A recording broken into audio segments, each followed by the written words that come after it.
All right, here we go. We are live here with another edition, our fifth edition of the Stay Home Live Virtual Poetry Reading Series. We have another great event for you. We have some great uh, poets and hip hop artists coming on here this evening. So it's going to be another great event. I'm very excited to have our featured artists here this evening. Um, but yeah, it's been a pretty hectic week. We've been kind of seeing a lot of things going on in the world. And this kind of this pandemic has really been getting to people. It's understandable that we are all kind of getting tired of all of this, and that's understandable. We're all human beings. We all kind of want to get back to our lives, but I think it's very important to understand that uh, this is still something that we still have to be very mindful about. In particular, our native communities that are out there struggling. We've been kind of following some of these things that have been going on. The state of South Dakota and all of that crazy stuff going on up there. The Navajo Nation, they're still hitting high numbers, and there's just a lot of things still happening that are very we need to take caution on.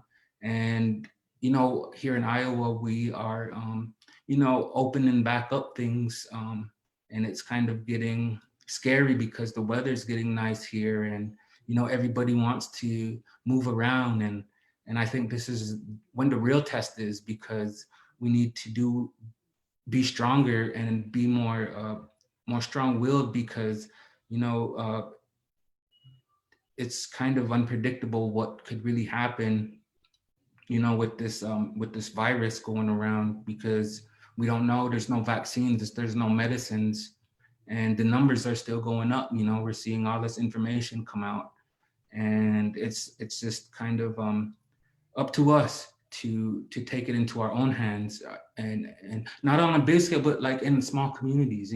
Our small communities, we just got to do our parts and stay home. And that's kind of where this idea came from. For those of you who are just now tuning in, and this is your first um, time watching the series, that's what this is all about. It's about doing our part as young Indigenous people, as young Native people, to stay home and flatten that curve and do our part, like I said, in our small communities. Do what we can, especially us young people, because we are uh, so full of energy and all of this stuff that we want to get out and get back to our lives and be with our friends and all of that stuff. But you know we have to think more long term about our elders and our immunocompromised and our young children, because they are the ones who are going to suffer if they contract this virus. So we got to do our part. And some of the messages that I've been sharing throughout this series is that I challenge all the creatives and artists out there to use this time to create, to write poetry, to write your music, to create art, paint, sew, bead, all of those things. I got the garden going, today. So, doing all of these things and just kind of, I guess, slowing down in life. It's not wrong to just kind of take a moment. Think about it. It's only been a very small amount of time that we've been in quarantine. So, I think that if we just kind of slow down and, like I always say, look within ourselves, I think that, we can become better out of this situation, and we can, um, be all there all together when we come out of this. All of our family members, all of our relatives, come out of this together. So that's kind of why I really wanted to do this. And it's been really, awesome to have all of these great Indigenous Native artists be a part of this.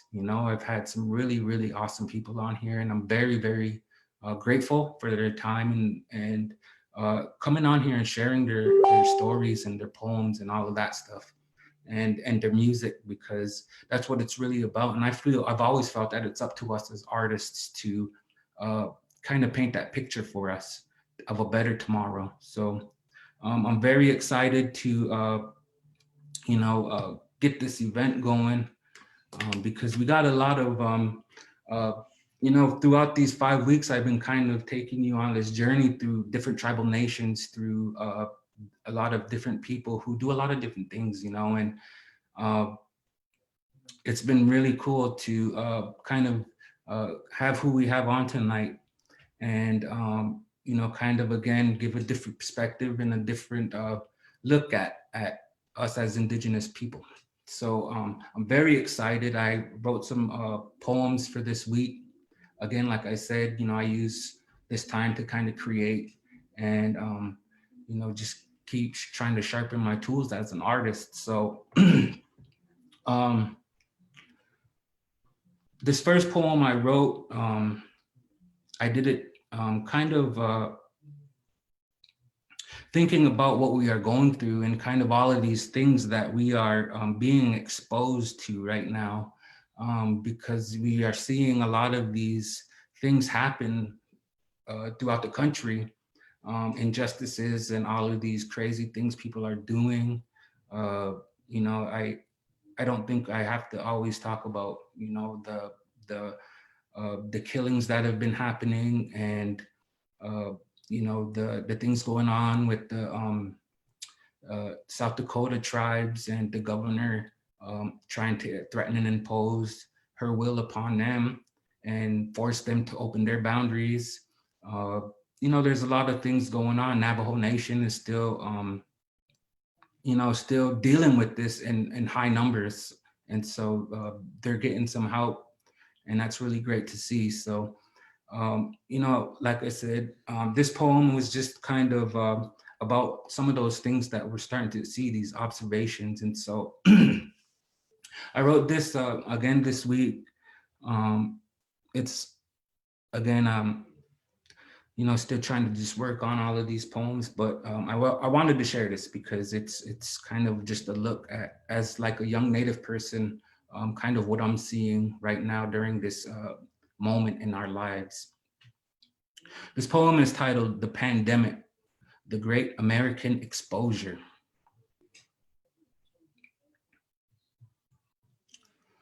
Like film from a camera, mixed and dipped and dunked in chemicals and equations, light and dark, movement and time, a concoction of chaos, a blendation of madness, when washed out with water and hung out to dry, and we are now finally getting a reveal, after all this time, to seeing what really lies beneath.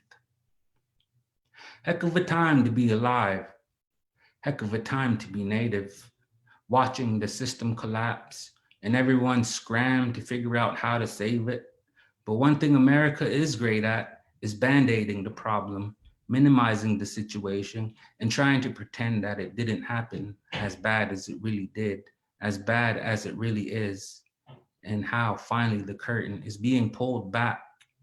The foundation is crumbling, and all that promise was really a con, revealed by the blindest of conmen, pretending to be from the noble, only exposed as trouble, inheriting everything, only to destroy all that was given. Heck of a time to be alive. The big reveal is happening before our eyes, as we all subscribe to the grand publication, all tuned in to see the empire falling. We are the volcano destroying the village, one disease versus another, and it's all being televised live and in color. Like the reality TV we love so much and adore and elect to govern and protect our shores. But of course, it comes at a heck of a time to be alive. When the system unravels and little by little, we all see the truth that it isn't about the common man or the earth or the future. It's always been about the raping and defamation consumption, masked by words that really mean nothing, really a fence for all of us to live in and to bind us, control. We see how things are really run and who really runs things and how people have been right and how people have been telling us and how we have the numbers to do something and to tell someone and to change the course of history. Or would it be restore or repair or regenerate or repatriate, balance? We see how desperate times call for desperate measures and how desperately they cling to hold on to the lever, that idea of control and power equating to injustice and the mean scour from the lactation of scum in a robe and a funky wig and the eyes and tongue of a demon king, protecting his demons while we all watch on the virtual television. Heck of a time to be alive, to watch the exposure present a clear picture of the real pandemic. So that was just, just kind of what I'm seeing happen all across this country, just kind of all of these injustices and all of these things being revealed, coming up to the surface. And, I think coming out of all of these things that we can become a better civilization, a better society, if we just all kind of slow down and understand that we all need each other together, united, because this virus doesn't care who you are, if you're native, if you're indigenous, if you're rich, poor, whatever, it's here and we are all a part of that. So it's up to us to do our part and to take this situation in our hands, because we can't depend always on elected officials and all of those powers that be. It's up to us, people power.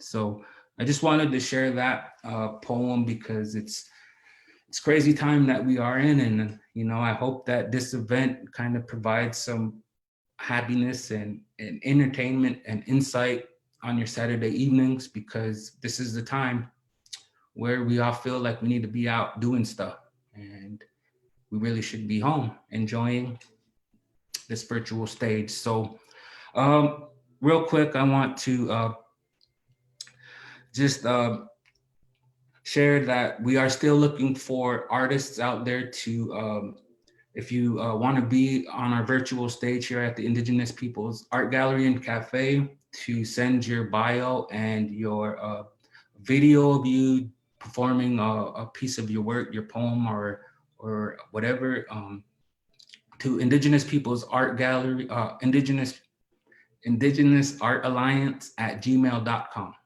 And we will have our people look at it and get to you. The first 5 people selected will get a signed autographed book by Tanea Winder, who was a part of our event a couple weeks ago. So all you creatives out there, be sure to, get on, and we'll put you on stage and let you share your work and your story. Also, what else do we have? We have some things coming up. I can't think right now. But I think we're gonna get into our first reader for the night. I'm very privileged and honored to have him a part of our event. He's another writer from the Iowa Writers House, We the Interwoven series. For those of you who kind of know what I do and stuff, I do have a book published out called We the Interwoven through the Iowa Writers House. And, Chu was a part of that. He came in and dropped some insight and knowledge on us to help us through that process and kind of shared his experience through that. So I'm very, very honored and privileged to welcome our first reader of the night, Churi Renteria. Hey, thanks, Dawson. Thanks so much, man. It's a privilege. It's my privilege to be on and to be able to connect with you and the larger audience and kind of share what I got to say in the midst of kind of in the same veins, like the pieces that I worked on and massaged for this is kind of in the same vein where I'm talking about, you know, this situation and how we're all kind of it's all up in our faces, right? And a little bit of background on who I am. Like Dawson said, I was in the first We the Interwoven with Iowa Writers House. Shout out to Andrea Wilson. And I wrote some stories for that. I'm currently working on a book with the University of Iowa Press. The tentative title of that is We Heard It When We Were Young. And that's kind of all about my childhood and growing up here in Iowa. I'm the son of two Mexican immigrants. My mom and dad are both from different parts of northern Mexico, and they met in Iowa. Um, and they met in Muscatine, Iowa, and grew up in West Liberty, Iowa. And I always, whenever I talk about myself, I always talk about West Liberty because West Liberty it was the first majority Hispanic, majority non-white town in Iowa. Really big Mexican, Puerto Rican, South American immigrant population, a lot of Laotian and Vietnamese refugees that came in the 70s. So it's just kind of a really interesting town that a lot of people don't think of when they think of Iowa, and a town that's really hurting right now. Because there's an outbreak, like there's an outbreak in all these other meat processing plants, like in Columbus Junction. Now in West Liberty, they just said they did testing, and there's like 120 folks that got the COVID-19, which is about like 13% of their factory. And my dad works there. So Dawson and I were talking about this right before we went live about how we all are all feeling this in certain ways. And, you know, it is kind of crazy that, you know, indigenous people, people of color, immigrant people, like black people, like we are getting, it's so out of whack. You know, it's like Mexicans account for 20% of COVID-19 cases in the state of Iowa, and we're 6% of the population. So, I mean, there's something, it's kind of just bubbling up to the surface, all these kind of, you know, injustices in terms of like economy and who's the one that's going to be doing stuff. So, that's all to say that I have some stuff to say about it. So, I'm going to read this piece. Actually, what happened is while when Dawson invited me to do this, I have just journals that I've been writing on since I was in high school, since I was 17, 18. And I looked at some of those past ones, and I actually took an old poem that I wrote and I kind of reshaped it and I added to it. So it's almost half old, half new. And there was a line in it talking about how I think it's the next one, but it's talking about this plague that we don't know the name of, and I'm just like, oh, that sounds like right now. So, this first one's called "What I Wish to See in the World When This Is All Over." Oh. What I wish to see in the world when this is all over. High school kids locked in distasteful PDA on the bus stop, dancing in angles, dancing in formations, dancing in sloppy outside the lines exuberance. Love like a loved Llewellyn in the summer, as unquantifiable thesis, traced between his shoulder blades. Guess what I wrote? No, but really guess. I'll make it cursive so you can feel the weight of it all, crossed out on a crumpled up notebook paper that we're allowed to pass around between ourselves to read and crumple again and read and crumple again.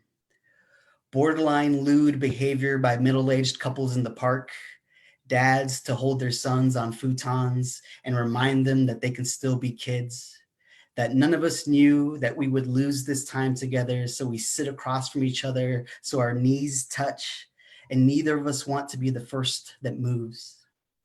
Old deaf ladies dancing with queer roommates through the windows across the street, toddlers stealing the spotlight, big, stupid, ugly sounding guffaws, really nasty, high pitched yips and laughs like mine, raised eyebrow laughs in return, with my big book of stupid jokes returned to me from third grade, which I kept on looking for in my attic. For every sentence, art in shapes and colors in opera houses, each with blue squiggles beneath it, and every artist to not care.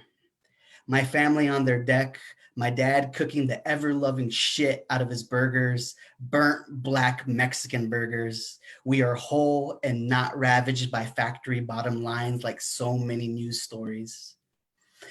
Eccentric septuagenarians to sustain public access TV, and for the meanings of words to change, like the world change, like how we change. To begin again, to light kerosene lamps that look like tulip flowers and hang clothes outside so that they smell like a star millions of miles away. To tell stories so close you can feel the warmth of their breath, and already fret that it will be over while it's still going on. So that's the first one I wrote.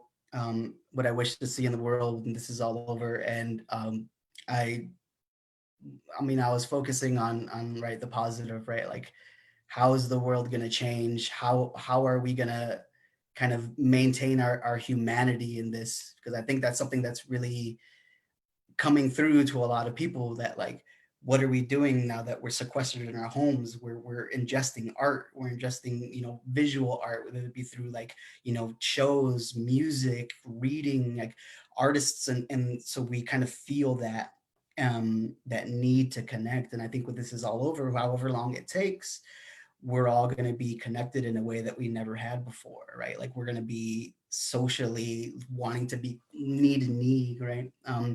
And so I was kind of trying to look at it as a positive way, and this next one is definitely like the flip side of it, right? Because there's also like there's this injustice going on that you have to look at. So, uh, and this is the one where I read my old journals and I saw that line about a plague that we don't know, and I'm like, that's right now. So, this is called "You Can No Longer Say We Have the Benefit of 2020 Vision." Let me get some water real quick. Another thing I should say too is before I forget, I'm also a b-boy. I've been dancing for 20 years now. Part of the really foundational hip hop scene here in Iowa. I started in late '99 and got with a lot of DJs, MCs, breakers in Iowa.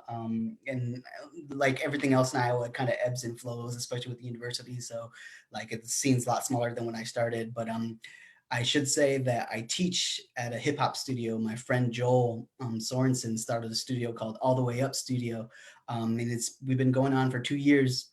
And right now we're doing all of our instruction virtually online. So we have Zoom classes.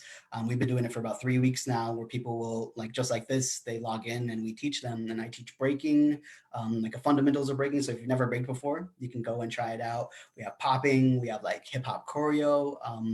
But yeah, it's really fun. I think we just got a Chicago footwork cat that's going to teach some footwork. But Joel was talking about how, I mean, you don't think about how this is like trickling down and hitting every little thing, but it's like dance studios are getting hit really hard right now. And he put it upon himself to want to give back to the community with the studio. And now, I mean, like everything else, like the economy is it's hard times. So if you have, some time, like we all have time, and you got some extra cash, you can, take a class, you can try it out. Like I think it's like $30 to try for 2 weeks, and you can try whatever class you want. So check out, you can Facebook All the Way Up Studio, Instagram, check it all out. And we got that. So quick little plug.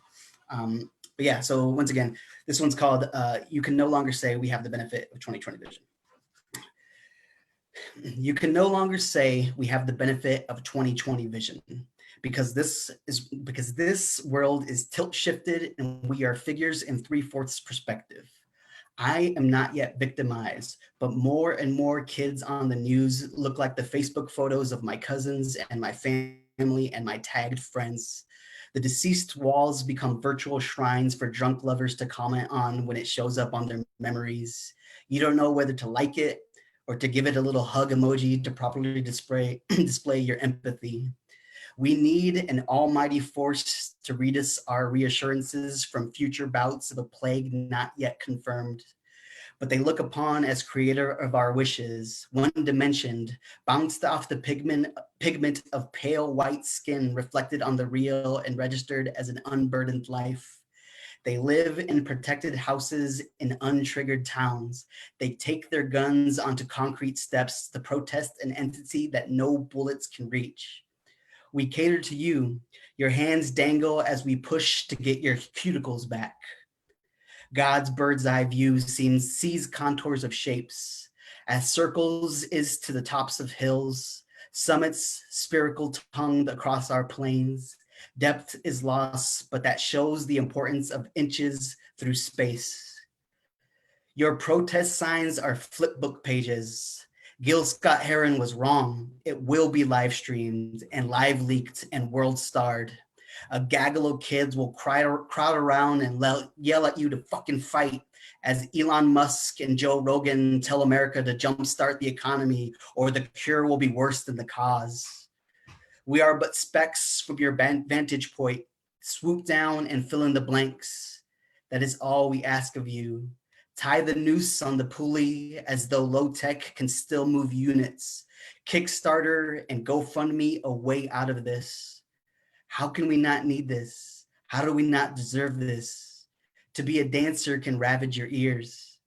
And parchment on a constitution out in the sun deteriorates until it's cracked and faded and all run together.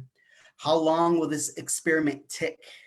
Until trembling hands can no longer do regular maintenance to make up for the fact that 2020 is counted in decimals and pi is too wide a concept for you to wrap your head around. You can no longer say we have the benefit of 2020 vision. So yeah, that's the other side of it.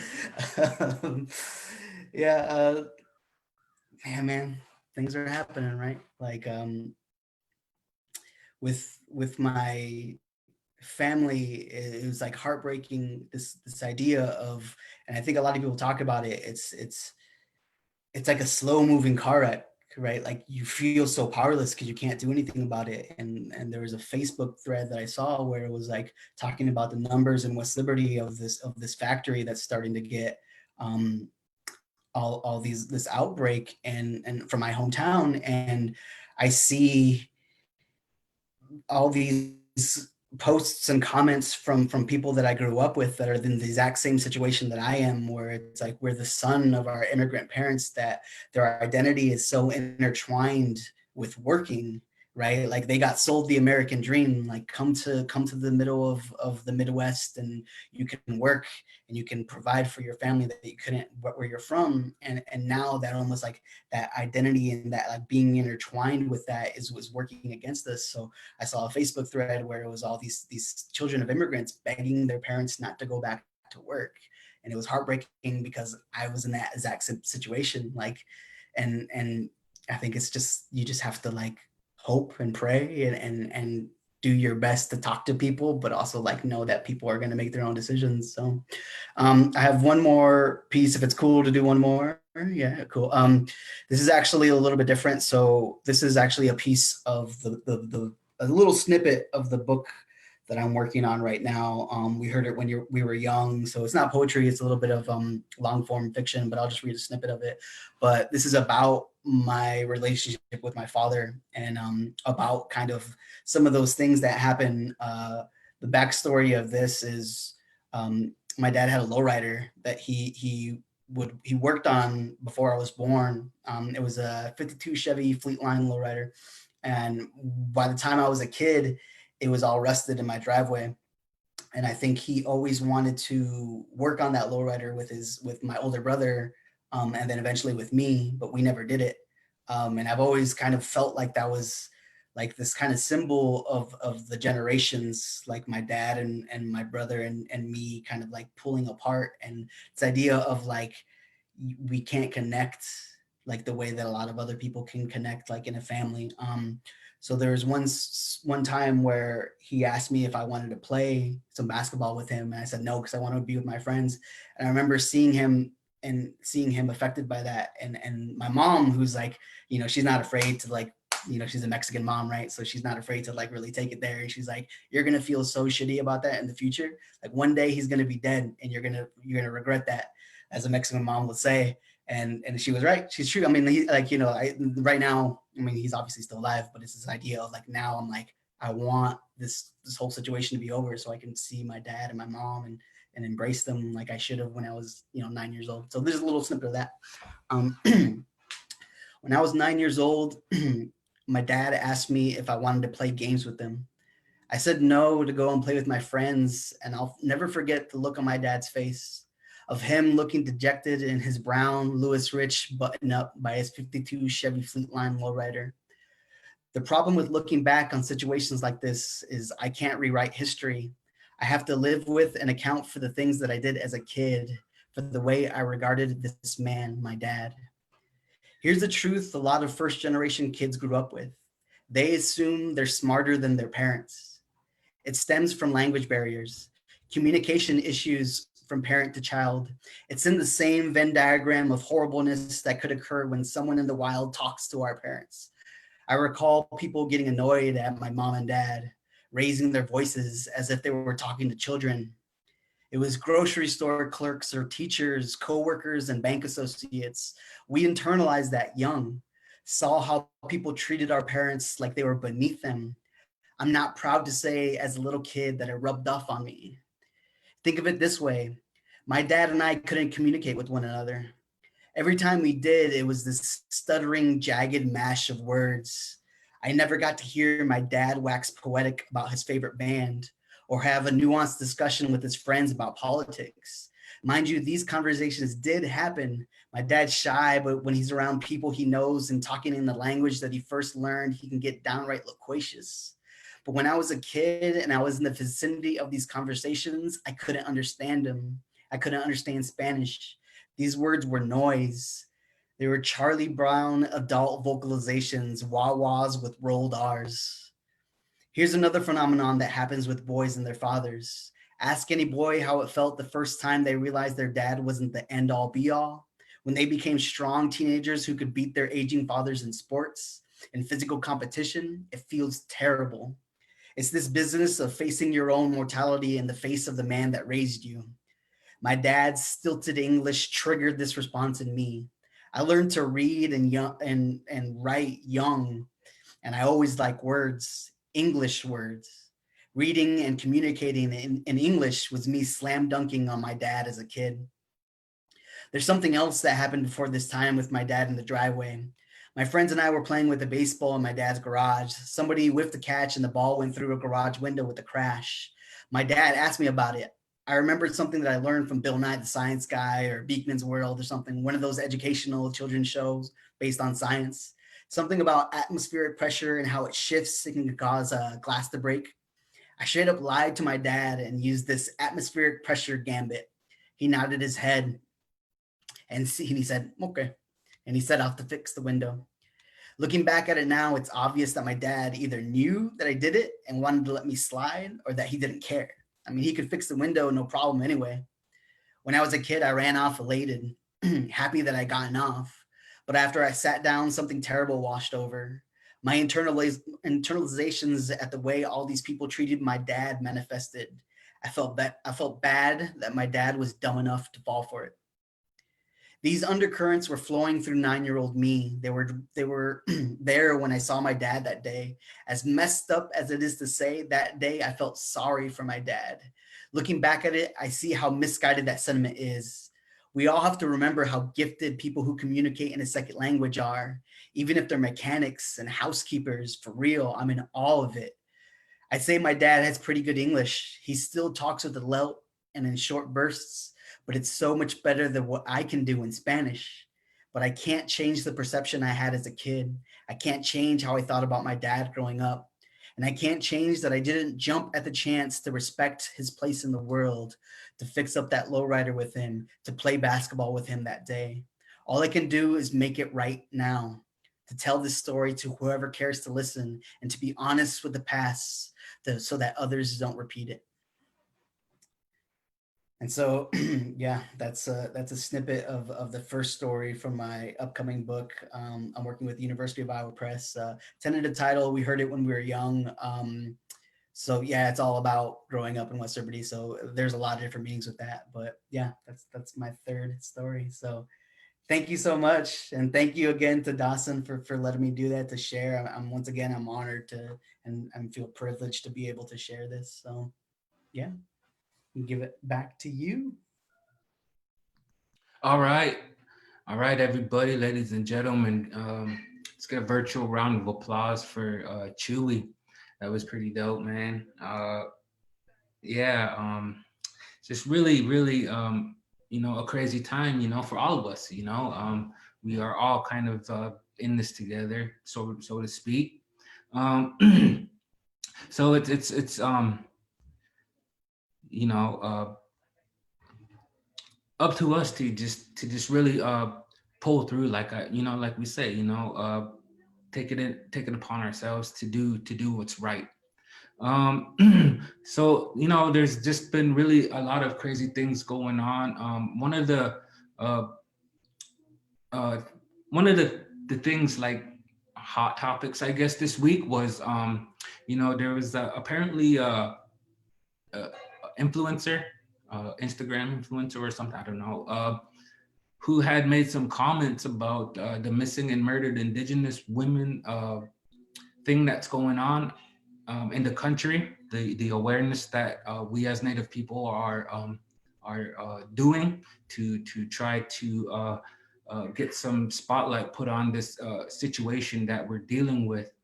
And this young lady apparently made some very uh, bad remarks about the situation, and a lot of people jumped on. Uh, and jumped on her Instagram live. A lot of Native women, and the reason why I'm talking about this is because I used to work in that area and in that field, and it's something that I still kind of try to do to promote that message and that awareness about one of our own here, Rita Papaki, who's been missing for several years. And this situation is really it hits home, and it really yeah, it really needs to be talked about on a bigger scale, which I think this kind of a little bit helped with that. But it's still up to us as Native people to talk about it. But this poem that I wanted to read, it reminded me of that, and some of this crazy stuff that we are seeing come out of this pandemic experience that we are going through. So this poem, real quick, before we get into our next performer, it's called "By Oh Delicate Hands I Was Woven of an Old Meskwaki Woman." My story's woven, stitched and sewn by the pieces that life throws, sewn by the delicate hands of an old Meskwaki woman, their daughters, their daughters, their daughters.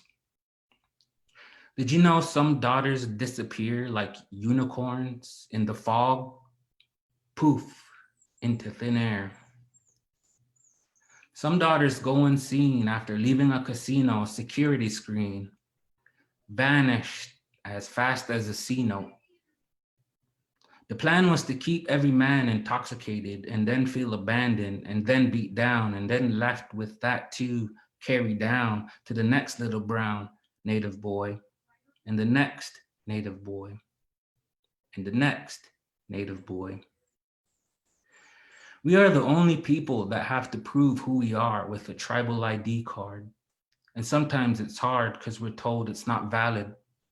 So we can't do things like vote or to enter certain establishments. Tonight, I didn't come here to invoke fear. And let me be clear, I did not come to invoke fear. Shit, I don't even eat pork. I don't drink beer. I don't consume dairy. And I know it may seem scary, but I pray daily. I blow one or two, and this may sound scary, but I meditate too. I lived this way for many years. And as I end, remember, by old delicate hands I was woven of an old Meskwaki woman. So again, that was just kind of with everything that's been going on from our last Saturday to this Saturday in that short week, a lot of things been going on in Native America, in Native country. And that's what really something I wanted to talk about, because it was, man, it's just, we're just being exposed to a lot of what we knew was happening. And it's up to us. Like I always want to bring that message home. It's up to us to make a better tomorrow. So I'm gonna get into our next guest. I'm very, very excited to have him on here. I met Omeka in Iowa City at the immigration work center. He performed there, and ever since, yeah, I've been a fan. He's uh, a hip hop artist. He's a activist, scholar. He does a lot of different things, but I'm very, very blessed, very, very grateful to have him, that he wanted to be a part of this. Ladies and gentlemen, I bring you Omeka. What's up, brother? Can you hear me okay? Yep. All right, word, man. Yeah, well, thank you, Dawson, for having me, man. Yeah, it's a pleasure. It's a pleasure to be here. I heard Chuy's. I heard your poetry right beforehand. I thought it was dope, man. It's really powerful. Like the stories are real. They're real. So it's some people might call them like it's too heavy or something like that. I actually heard somebody make a comment like yesterday about how we got to stay positive, and keep everything positive. And I'm on some like, look, man, I don't operate on positivity and negativity. I operate on honesty. And so whatever, what I'm saying? Like if things are fucked up, things are fucked up, and we got to be able to call them. If things are good, then they're good. If there's a story in the middle of things being fucked up, that's good. And we decide to tell that story, that's what we tell. But it's like to choose to always stay positive, to me, means to basically not acknowledge and almost lie about what really is going on and shit. So that's what it is. So thank you both for that, and thank you for your poetry as well, Dawson. Yeah, man.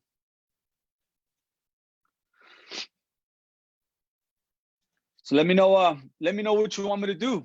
We could talk music, we can talk politics, we can I can share a couple of some of the new songs that I'm working on right now, like the beats, the production, whatever, man. Whatever you want me to do, let me know.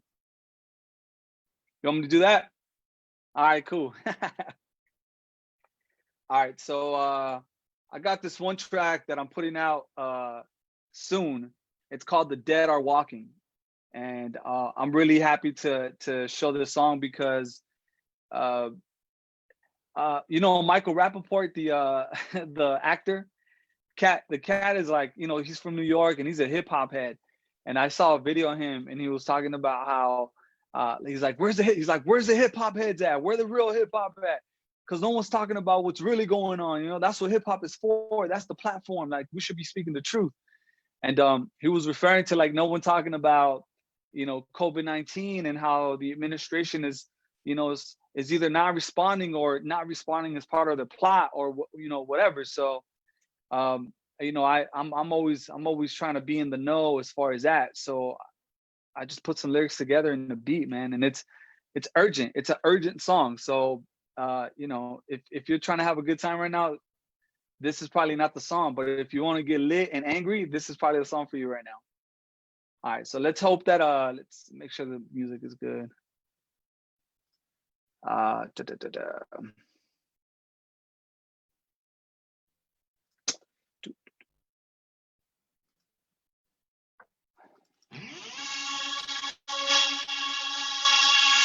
Y'all hear that? The dead are walking and I know why.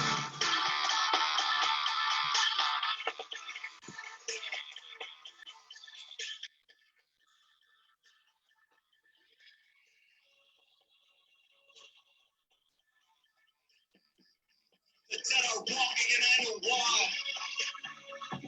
They followed orders, they went outside, said it was safe, it was a lie. Everybody get inside, they don't really care who dies. Refuse the truth, follow the leader who lied. Is everybody biting the fruit? Yeah. Ain't no hero here, it's all of us, so it's none I'ma be here when it's done. They see you fighting for fun, run for the gun. Get 'em. Let me talk to the sun. All your warnings were shunned. Don't give them shit. All of your progress undone. Look at them fighting for fun. Running for the dead are walking, and I know why. They got a different virus. They want to feel alive, so they believe the lie.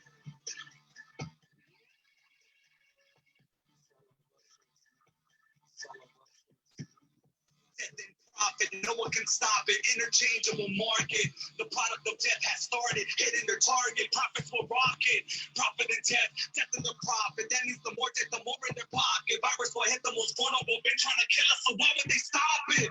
This sirens. This method is older than pirates. All of our sides. Powerful weapon is virus.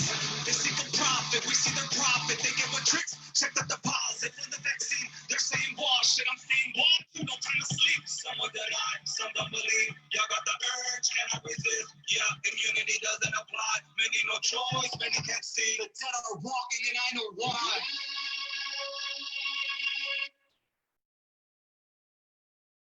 Word. So that's that track. And let's see.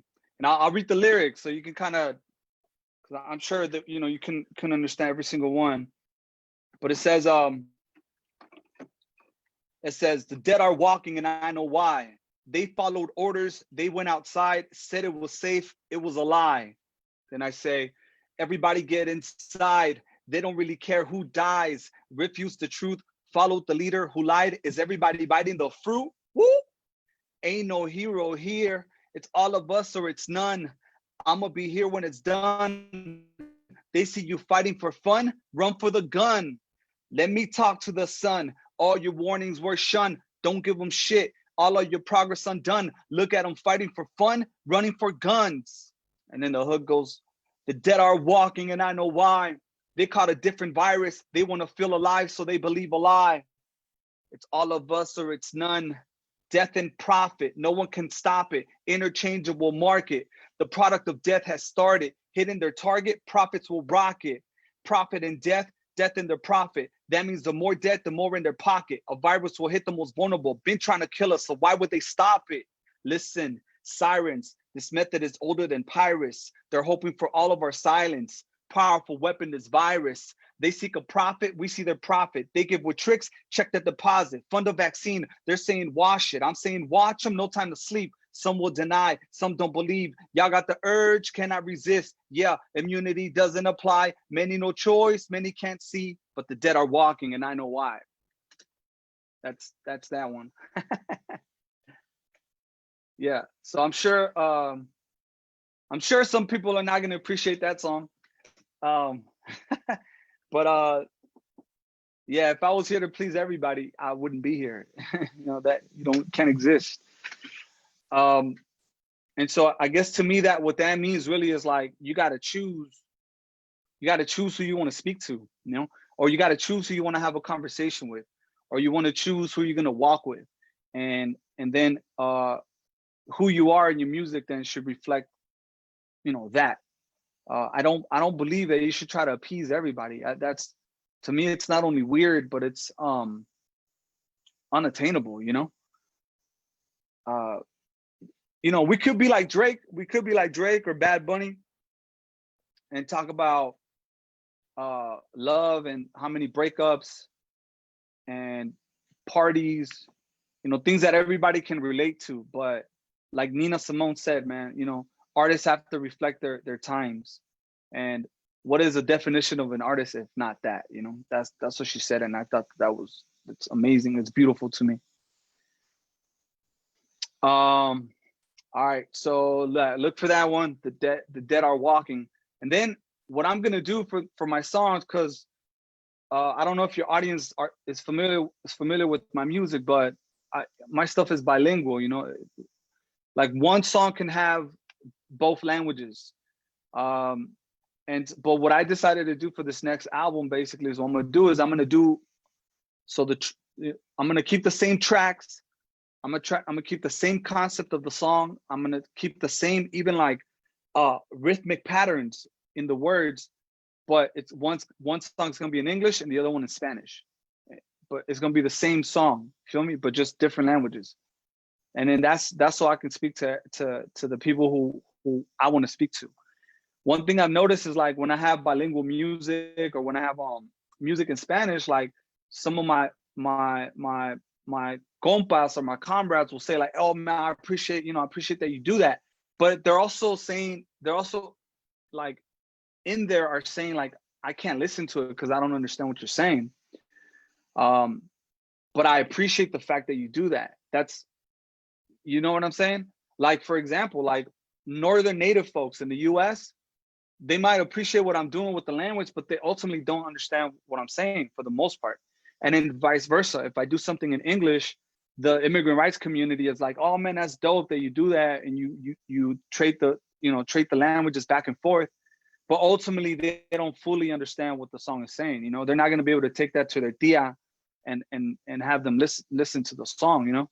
So what I figured I'd do was, you know, spend more time on my art and just translate it. And so that way you have a version for your tia, and then you have a version for your elder, you know, in Pueblo country, in New Mexico, you know what I'm saying? And it would be the same song from the same artist with the same concept. Nothing's gonna get lost. It's a task, man. Translating or interpreting is one thing, but then interpreting poetry is another. From one language to another is very different. And then adding rhythm to that in terms of pattern, man, it's no joke, man. All right, let's see. What else? Dan, before you want me to do another song or another poetry beats? What do you want? Beats? All right, let's do some beats. I like that.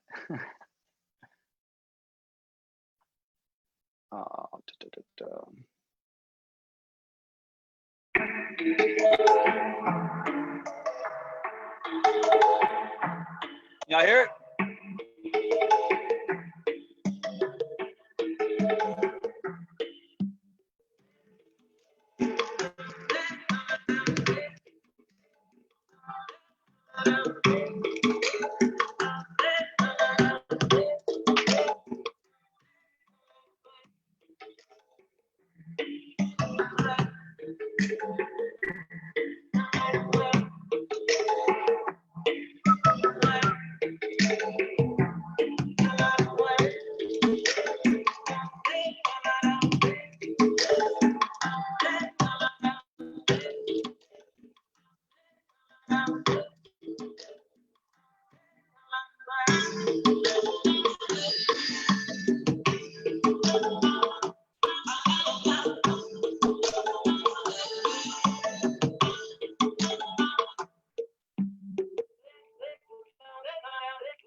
Yeah. That one for now is just called Medicine. Let's see, this one right here.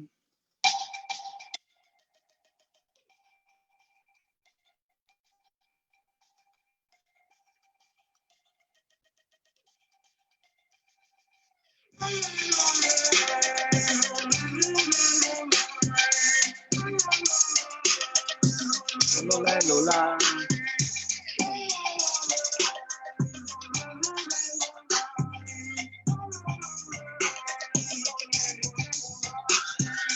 I'm a soldier refuting the sinister sins. I'm in nowhere where people rebelling by any means. I'm a cause of confusion because of the way that I think. I'm a hard case to follow if you follow what I did. I'm following no orders. I'm only pretending to be so that it makes it easier for me to enter your dome. Following my own ideology and those connected to it, doing it to 2020. Best believe I'm independent and ready for anything, many things, many eyes and ears. And as far as I can see, I'm regulating the masses as an X on a red cloud line. I jaguar, I'm being proud. I'm a revolutionary, internally human being. I'm I'm a lost child born in the wild for 100 years. I'm the culmination of so many shed red tears. I'm the problem to the establishment and their scheme. Come on.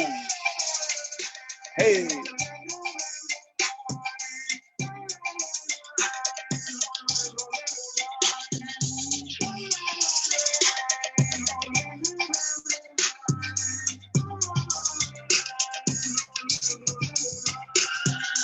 Dispersed against nemesis energy through clenched fist and fight first with warrior instinct and instinct, exhilarating sense of ability to connect with principles of self-sufficiency. I come as a servant, heaven's insurrection, ingesting the vibrant with good intention. Holla back with the now when I say revolution, revolution now, yeah. Hollow words seeking utter repentance, attention, a problem that the president faces. Attendance is greater than the leader's commencement. Intention from the people is independence. People enslaved in a barricaded city, astray, forsaken and held by devil supremacy. Centuries of comatose outlook, insecurity, leading to timidity and finally slavery. Desde el 510, pueblo le entra el golpe bien contra la basura del presidente inconsecuente. Viene la gente después con una gran inquietez, derrotando al hombre juez, vida justa otra vez. Yeah. Word up. All right, let's see. I got this album right now. It's called Define, which basically talks about everything that we just, talked about, right? How do you define a group of people, especially for, the term right now is Latinx. Tomorrow it could be some other fucking, name and shit. But one thing that we understand about the quote unquote Latinx community, as it's referred to today, is that we are descendants of a land that was colonized, call it Latin America or call it Abya Yala, but we share a struggle of resistance from the border south, right? And actually not even the border south, just this land. And so that to me is like, that to me is everything. To me, it's the meaning behind the connection that some of us have with the Native community in the US. While some people might see me as Mexican, as Chicano, as son of undocumented people, other identities have been stripped, mainly my indigeneity. And though I practice my culture, I practice my traditions, and it's safeguarded in our community and in my family more than anything, in Mexico and here in the US. When I step out of my house, I'm not Tepehuane native from the northern parts of Mexico. I'm not Tepehuane. I am, Mexican or whatever other tags, Latino even. And I don't shy away from those identities. I'm okay with them. It's like, that's fine. Being Chicano does not negate my indigeneity. Being Latinx even doesn't negate my indigeneity. Some people will say that they contradict each other. The way I understand it and the way that I see it and the way that I tell people about it is that while Latinx might refer to my connection geographically to other people, my indigeneity connects me ethnically and culturally to people from all over the land. And so it's two different things, one doesn't negate the other. So I've been talking to people about that and arguing with a lot of folks, especially older Native folks from both like the Chicana community and Northern Native folks. Because they're saying like, Omeka, why you say you're Latino if you're Native? Like if you're Native, you should just say that you're Native. And I tell them like, I do say that I'm Native, but I also don't negate when other people want to connect with me and they call themselves Latino and they call me Latino. I don't negate that because I understand that they also have like a history of, maybe they're not as privileged as I am to be able to understand their Native culture, but I see them not as like oppressors. I see them as part of a process of colonization, and those are the people that I should be walking with. You feel me? So I'm not gonna negate and not walk with people because I'm somehow like more privileged to know my identity as far as my indigenous roots and ancestry and traditions. We shouldn't do that. We should be calling people in, not excluding people out. And like I said, shit, tomorrow we might stop saying Latinx and we might start saying like, Abya Yala, or like, you feel me? Or like Nate or something, you know. I'm like, cool, let's bring it, you know. It's whatever. Let's see, man. Let's see. Can I? Do I have time for another one, or are we good? One more. All right. Let's see. All right. This song right here is called "The Message." That one just came out recently. There's a video out for it, so you know, hopefully people can go and tune in.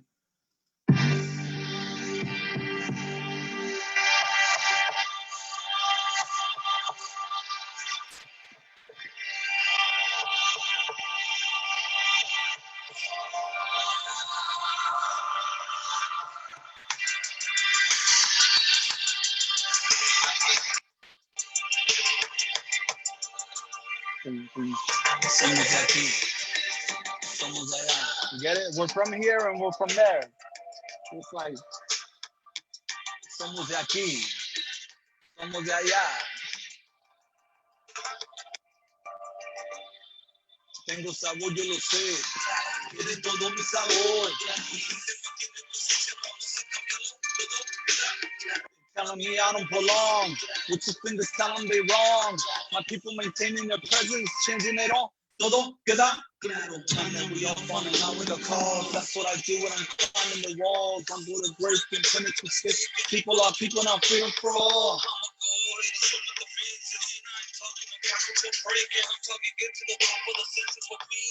Maintaining the essence.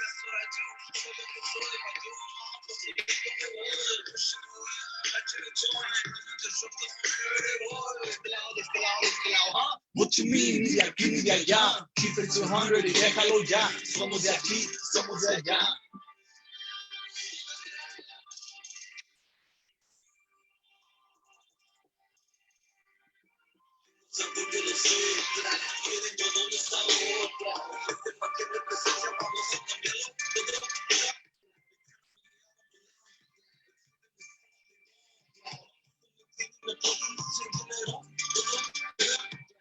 Somos salvavidas para la economía, mínimo ni vivir, somos como una dinastía. Para se les dice mamá, diles lo que decía que esta economía decide ya no existiría. Claro que desde de máquina, la que me pari, but I will see your body, rather be connected to all that I belong to you, yeah, my people, because they live in a legacy. How much power we got?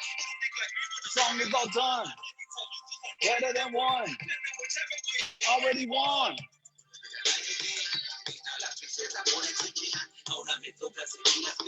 Time to get up, que falta todavía.